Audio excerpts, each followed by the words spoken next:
What's going on, YouTubers? It's Tommy here. Uh, so this last shoulder workout I decided to put up. It's pretty simple and straightforward. Still, I usually like to do a lot of supersets, so it's still supersetting. I have a couple drop sets in there. In particular, I'm going to explain to you now why I do the things I do. So, I tend to do a pre-exhaustion. They call it pre-exhaustion, or I usually shoot for the weaker muscle first, or the weakest part of my body, and I usually do that first. So in this case, if it's shoulder, it says rear delt. Another reason why I like to make sure that my shoulders are nice and warmed up and full of blood is because I don't have to go so heavy on my shoulder press. When you start suffering from tendonitis and overuse syndromes, you have to learn to work around that. Now, every once in a while I will go heavy and just say screw it, but for the most part, going heavy is not always the smartest thing for me. So I try to, what I can't do in weight, I do in volume. So I start off with a rear delt cable fly. If you noticed, I'll start off with, like, pretty much medium tempo reps, and then I'll throw in like some half reps in there.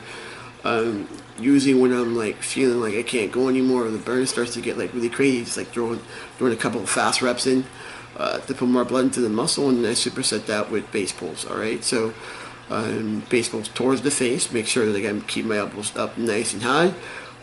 That way I can get my rear delt upper trap area. From there, I do about 4 to 5 sets of that. I go down to shoulder press. Today's shoulder press is double shoulder press, both hands at the same time, nothing too fancy. And back to another rear delt move. Once again, it's because it's my weaker body part, and so I'm trying to bring that up to the rest of my shoulders.